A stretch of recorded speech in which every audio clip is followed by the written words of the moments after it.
जय हिंद साथियों। साथियों, मालदीव्स में जो नए राष्ट्रपति का चयन हुआ है, मोहम्मद मुइज़्ज़ू, उन्हें एक भारत विरोधी नेता के रूप में देखा जाता है। गौरतलब हो कि मालदीव्स के जो भी राष्ट्रपति बनते हैं, वो या तो भारत और या फिर चीन, जो 2 महाशक्तियाँ हैं हिंद महासागर में जिनका प्रभाव है, उनमें से किसी एक के ही समर्थक ज़्यादातर वो होते हैं।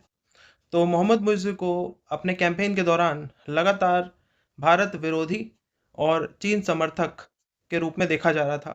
जो उनकी कैंपेन की एक थीम थी, उसमें प्रो इंडिया की जगह नो इंडिया वाली जो लाइन है, उस पे ज़्यादा जोर दिया जा रहा था। उन्होंने अपने मैनिफेस्टो में ये भी कहा था कि भारत के जो लगभग 75 सैनिक हैं, जो कि मालदीव्स में पोस्टेड हैं, उनको भी बाहर का रास्ता दिखा देंगे अगर वो सत्ता में आते हैं तो।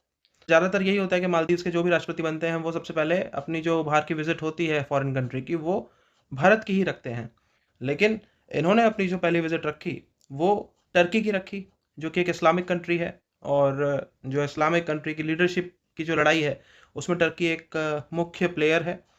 तो इन्होंने अपना ये इंटेंट स्पष्ट कर दिया कि इनकी नज़दीकियाँ भारत नहीं बल्कि गल्फ़ कंट्रीज़ हैं, उनकी तरफ ज़्यादा रहेंगी और इनका रुझान भी वहीं पे रहेगा।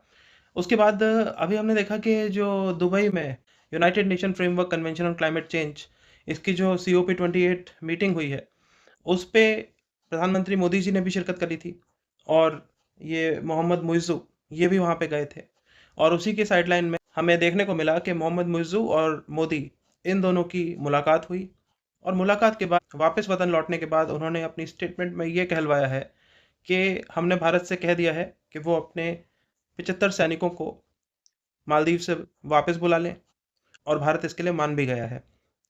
भारत से जब इस बारे में जानने की कोशिश की गई एजेंसियों के द्वारा, तो भारत ने अपनी कोई स्थिति स्पष्ट नहीं करी है, इस पे अभी कोई प्रतिक्रिया नहीं दी है।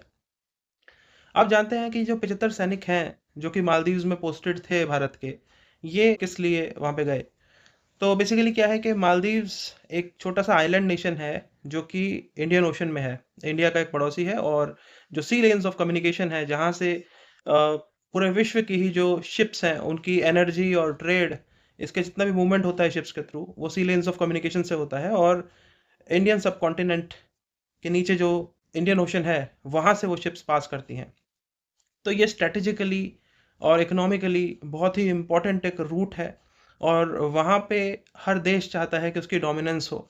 जो रीजनल प्लेयर्स हैं, जैसे इंडिया, वो वहाँ का बेताज बादशाह है, लेकिन चीन भी अपने आप को जो विश्व महाशक्ति के रूप में स्थापित करने के प्रयासों में लगा हुआ है और साउथ चाइना सी में जैसे वो आर्म ट्विस्टिंग करता है, तो उसी तरह से वो इंडियन ओशन में भी घुसपैठ करने की भरपूर कोशिश कर रहा है, उसके भरसक प्रयास कर रहा है। और इन्हीं प्रयासों के अंतर्गत वो जितने ज़्यादा से ज़्यादा देश हैं, वो उनको अपने प्रभाव में लेने की कोशिश करता रहता है। स्ट्रिंग ऑफ पर्ल्स पॉलिसी के बारे में हम सब जानते हैं। तो ऐसे में भारत भी अपनी तरफ से पूरी कोशिशें करता है कि जितने भी जो आइलैंड नेशंस हैं, इंडियन ओशन की कंट्रीज़ हैं, जिनको चीन अपने प्रभाव में लेने की कोशिश करता है, तो कैसे इस बात को काउंटर किया जाए और इन सभी के साथ भारत अपने मधुर संबंध सुनिश्चित करे और इस बात को अवॉइड करे, प्रिवेंट करे कि ये चीन के झांसे में आए और भारत के लिए मुसीबत का सबब बने। तो इसी कड़ी में ये जो 75 सैनिक हैं, ये भारत ने मालदीव्स में पोस्ट कराए थे और जो ये पोस्ट कराए थे, ये इसलिए कराए थे, जैसे कि भारत अपने जितने भी पड़ोसी मुल्क हैं, उन सबको मदद मुहैया कराता है, एक बिग ब्रदर होने के नाते। और मालदीव्स को 2010 में और 13 में भारत ने 2 हेलीकॉप्टर्स गिफ्ट में दिए थे। उसके बाद 2020 में एक छोटा विमान भी गिफ्ट में दिया था।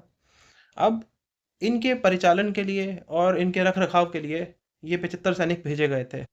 अब मालदीव्स ने ये लाइन रखी है कि इन 75 सैनिकों को भारत वापस बुला ले। तो देखते हैं आगे इसमें क्या होता है। लेकिन अभी इतना है कि जो इस तरह की बातें सामने आ रही हैं कि मालदीव्स के राष्ट्रपति ने भारत से माँग करी है कि अपने सैनिकों को वापस बुला लो।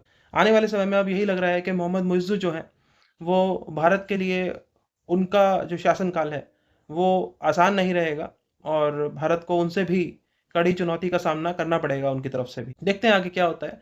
लेकिन वही वाली बात है, there are no permanent friends और foes in international relations in politics.